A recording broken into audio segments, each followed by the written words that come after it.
محمد كما باركت على ابراهيم وعلى ال ابراهيم انك حميد مجيد. সম্মানিত মুসলিম الكرام আসসালামু আলাইকুম ওয়া রাহমাতুল্লাহি ওয়া বারাকাতুহু।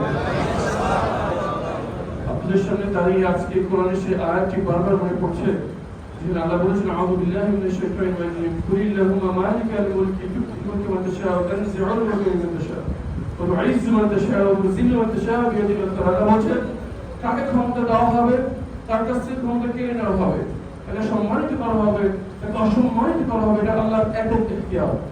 কিছুদিন পূর্বে আমি ছিলাম একটা অন্ধকার ঘরে, যেখান থেকে বুঝতে পারতাম না বাইরে কি দিন না রাত। আমাকে বলা হতো না আমাকে কোথায় আটকে রাখা হয়েছে, আমাকে বলা হতো না সুপারকারী। আমি যখন নামাজ পড়ার জন্য সময়টা জানতে চাইতাম, সেই সময়টা আমাকে বলা হতো না।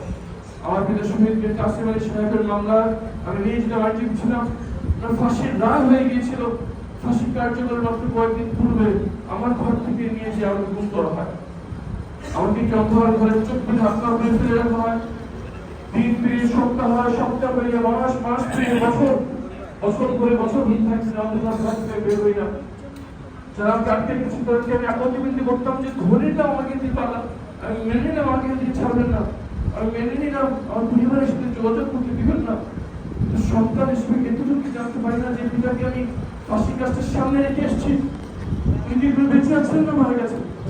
আমার পিতার শেষ ইচ্ছা ছিল জানাজা নামাজটা নাই পড়াই, জানাজা নামাজ কে পড়ালো, লাশটা কোথায় দাফন করা হলো, ফাঁসির আগে শেষ সাক্ষাতে আমার পিতা আমার জন্য কি বলে গেলেন, সন্তান হিসেবে এতটুকু জানার অধিকার আমার নাই। উত্তর রাষ্ট্রপুরের নির্দেশ কিছু বলা দরকার। আমি একটা সময় আসলে আমি মেনে নিলাম আমাকে হয়তো হত্যা করা হবে।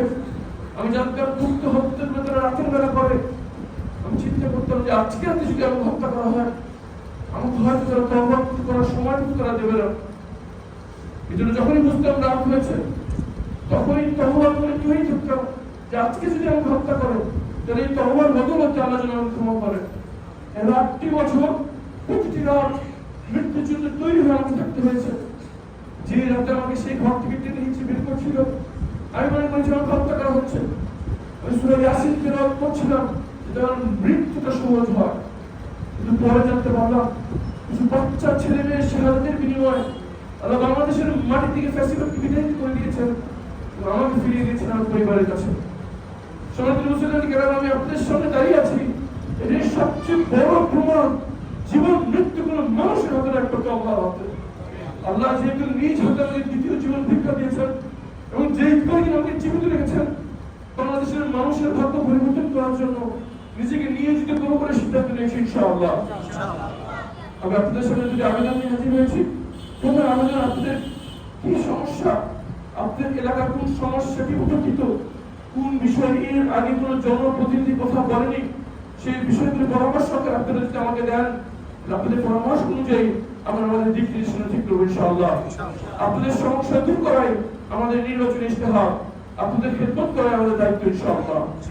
দ্বিতীয় আবেদন, আপনারা আমার জন্য দোয়া করবেন। 8টি বছর এই গায়ে সূর্যের আলো পড়েনি।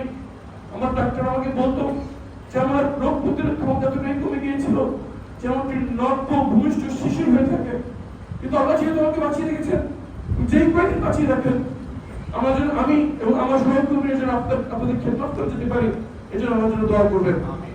আমার এই বাংলাদেশের মানুষের ভাগ্য পরিবর্তন করে যে আন্দোলনে আমি নেমেছি, আমার সাথে রয়েছে এক ঝাঁক নিবেদিত কর্মী বাহিনী, এমন ভাই ও বোনেরা যারা একমাত্র আল্লাহর সন্তুষ্টির জন্য নিজেদের জীবন উৎসর্গ করে দিয়েছে।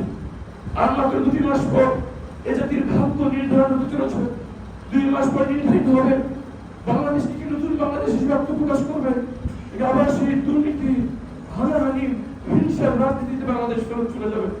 আসুন এতগুলো সমাজ ছাড়াতের বিনিময়ে আমরা যে আবার গণতান্ত্রিক অধিকার প্রয়োগ করার সুযোগ পাচ্ছি, এই সুযোগকে কাজে লাগিয়ে আমরা গড়ি নতুন বাংলাদেশ। সকল ভেদাভেদ ভুলে তাদের কাঁধ মিলিয়ে হাতে হাত মিলিয়ে আমরা ফ্যাসিবাদকে বিতাড়িত করেছি। সমাবেশ চালাইতে মাঠে নেমে আসা এবং সবাই মিলে গড়ার নতুন বাংলাদেশ। আপনাদের পরামর্শ অপেক্ষা থাকলাম। আজকে শেষ দেখা নয়, আবার দেখা হবে। আপনাদের কাছে দোয়া আছে। আজকের জন্য বিদায় নিচ্ছি। ওয়া আখির দাওয়াহুম আলহামদুলিল্লাহি রাব্বিল আলামিন। সুবহান রাব্বিকা রাব্বিল ইজ্জাতি আম্মা ইয়াসিফুন ওয়া সালামুন আলাল মুরসালিন ওয়ালহামদুলিল্লাহি রাব্বিল আলামিন। আসসালামু আলাইকুম ওয়া রাহমাতুল্লাহি ওয়া বারাকাতুহু।